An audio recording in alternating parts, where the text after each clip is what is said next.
সকালে একটা লঘুচাপ সৃষ্টি হয়েছে, এটা সাউথ ওয়েস্ট বে এবং অ্যাডজয়নিং ওয়েস্ট সেন্ট্রাল বেতে। এই লঘুচাপটা হয়তো আরও ইন্টেন্সিফাই হবে এবং আগামীকালের ভিতরেই হয়তো এটা আপনার নিম্নচাপ হতে পারে। তবে এরপরে যেহেতু এর মুভমেন্ট দেখা যাচ্ছে উত্তর পূর্ব দিকে এবং গ্র্যাজুয়ালি যখন সেন্ট্রাল বেতে আসবে সেক্ষেত্রে বোঝা যাবে এটা কোন দিকে যাবে। তবে এখনও এটা সেটেল হয়নি, আর বেসিক্যালি এটা ল্যান্ডফল কোন দিকে হবে।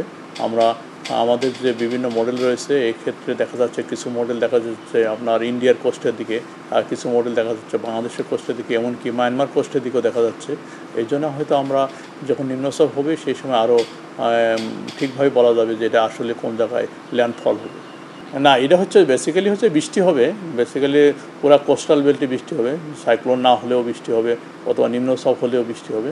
যেহেতু এটা আপনার পসিবিলিটি রয়েছে যে ওয়েস্ট বেঙ্গল বাংলাদেশ কোস্ট এবং এইসব জায়গাতে আপনার বৃষ্টির সম্ভাবনা রয়েছে। আমি যেটা বলছি, যেহেতু লঘুচাপ হয়েছে, এখন তো ঝড়ের এখনও স্টেজ আসেনি, যেহেতু আগামীকাল নিম্নচাপ হবে, তারপর নিম্নচাপ হওয়ার পরে এটা পরের স্টেপগুলো বোঝা যাবে। সেক্ষেত্রে এটা আসলে মানে বড় ধরনের ইন্টেন্সিফাই করবে কি না এটা এখনও ওইভাবে বিভিন্ন মডেল ক্যাপচার করতে পারছে না। এই জন্য আমাদের আরও একটু ওয়েট করতে হবে। হয়তো আগামীকাল পরশু হলে আমরা বলে দেবো এটা এই ঘূর্ণিঝড় কী ধরনের আপনার শক্তি সঞ্চয় করবে, কোন দিকে যাবে, এটা বলা যাবে। এর জন্য আমাদের ওয়েট করতে হবে আরও।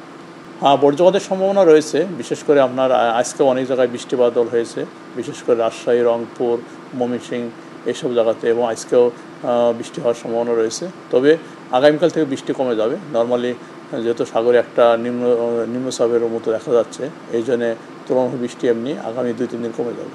তারপর 25-26 তারিখ থেকে আবার বৃষ্টি হবে, সেক্ষেত্রে বড় ধরনের বৃষ্টির সম্ভাবনা রয়েছে।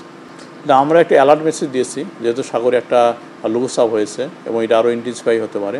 এই জন্য আমরা আজ সকালে একটা অ্যালার্ট মেসেজ দিয়েছি এবং এটা হয়তো আগামীকাল সিগন্যাল যদি উঠে সেক্ষেত্রে এটা আমরা স্পেশাল ওয়েদার বুলেটিন হিসাবে আমরা আগামীকাল থেকে এটা প্রচার করব।